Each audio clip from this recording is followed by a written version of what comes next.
जब कादम्बिक लौटकर घर आया और उसे मालूम हुआ कि लड़के ने हमारे कहे अनुसार घर पर ईंटें नहीं डलवाई हैं, तब उसने उसे खूब पीटा और साथ में यदि ये पांव न होते तो मैं लड़की की ससुराल भी न जाता, ऐसा सोचकर उसने अपने पांव भी काट लिए।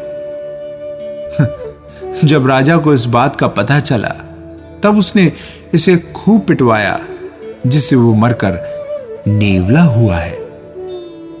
आज आपने जो मुझे आहार दिया है उसका वैभव देखने से इन सबको अपने पूर्व भवों का स्मरण हो आया है, जिससे ये सब अपने कुकर्मों पर पश्चाताप कर रहे हैं।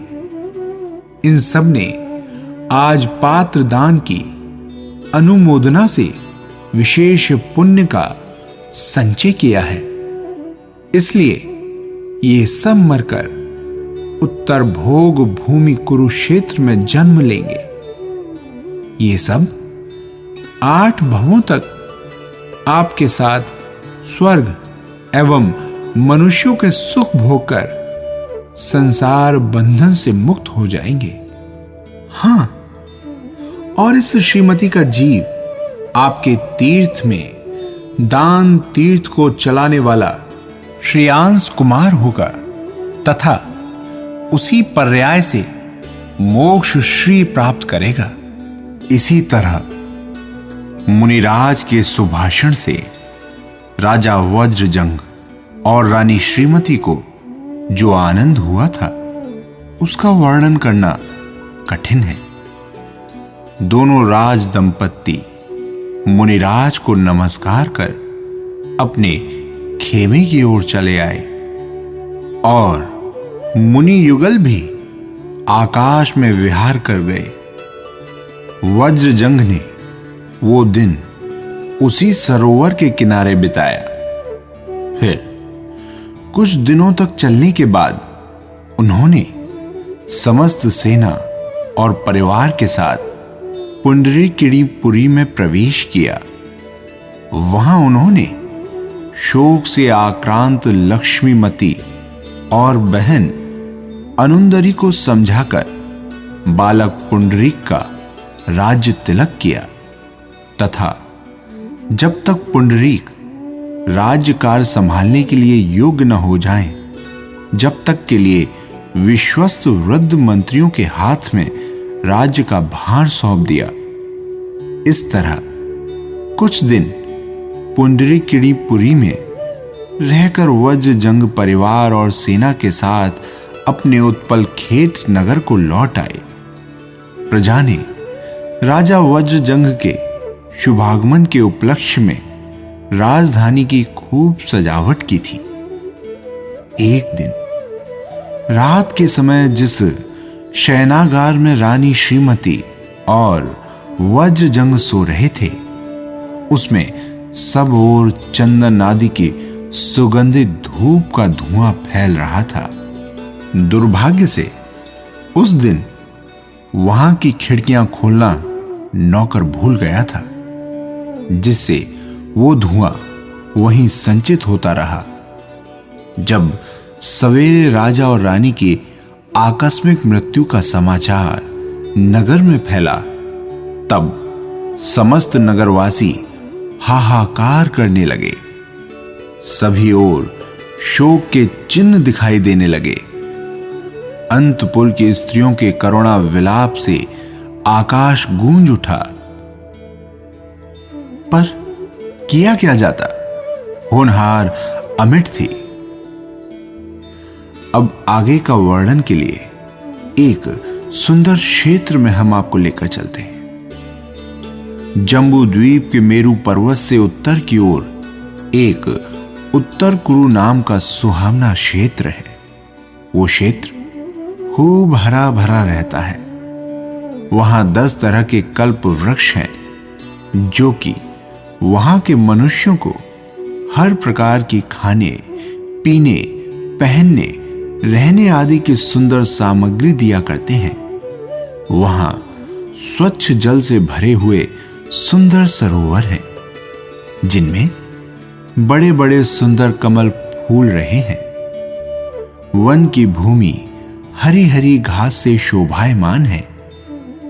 वहां के नर नारियों तथा पशु पक्षियों की आयु 3 पल्य प्रमाण होती है और आजीवन किसी की कोई बीमारी नहीं होती।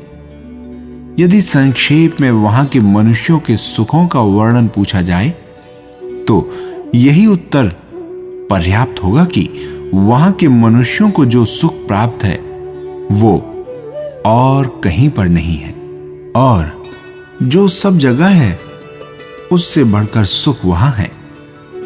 जो जीव सम्यक दर्शन, सम्यक ज्ञान और सम्यक चारित्र से विभूषित उत्तम पात्र मुनियों के लिए भक्ति से आहार देते हैं, वे ही मरकर वहां जन्म लेते हैं।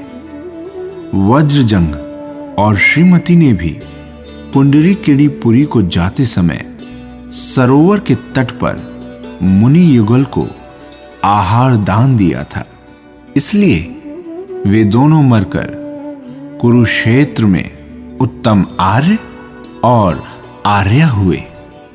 जिनका कथन पहले कर आए हैं वे नेवला, व्याघ्र, सुअर और बंदर भी उसी कुरुक्षेत्र में आर्य हुए, कारण कि उन सब ने मुनि को आहार दान की अनुमोदना की थी।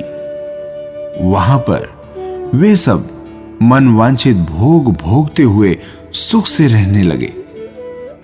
इधर उत्पलखेट नगर में वज्रजंग के विरह से मतिवर, आनंद, धनमित्र और अकंपन पहले तो बहुत दुखी हुए, फिर अंत में द्रोणधर्म नामक मुनिराज के पास में जिन दीक्षा धारण कर उग्र तपश्चर्या के प्रभाव से अधोग्रीव्यक में अहमेंद्र हुए। एक दिन उत्तर कुरुक्षेत्र में आर्य और आर्या, जो कि वज्रजंग और श्रीमती के जीव थे, कल्प वृक्ष के नीचे बैठे हुए क्रीड़ा कर रहे थे कि इतने में वहां पर आकाश मार्ग से विहार करते हुए 2 मुनिराज पधारे। आर्य दंपति ने खड़े होकर उनका स्वागत किया और उनके चरणों में नमस्कार कर पूछा, हे मुनीन्द्र, आपकी शांत मुद्रा देखकर हमारा हृदय भक्ति से उमड़ रहा है। कृपा कर कहिए, आप कौन हैं? ये सुनकर उन मुनियों में जो बड़े मुनि थे वे बोले, आर्य, पूर्व काल में आप महाबल थे, तब मैं आपका स्वयं बुद्ध नाम का मंत्री था। मैंने ही आपको जैन धर्म का उपदेश दिया था। जब आप 22 दिन का संन्यास समाप्त कर स्वर्ग से चले गए थे, तब आपके विरह से दुखी होकर मैंने जिन दीक्षा धारण कर ली थी, जिसके प्रभाव से मैं आयु के अंत में मरकर 100 धर्म स्वर्ग के स्वयं प्रभ विमान में मणिचूल नाम का देव हुआ था।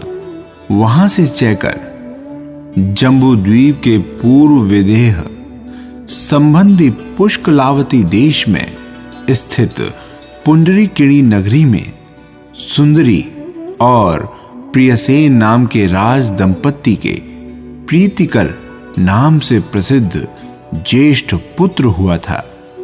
मैं प्रीतिदेव नामक अपने छोटे भाई के साथ अल्प वय में ही स्वयं प्रभ जिनेंद्र के समीप दीक्षित हो गया था।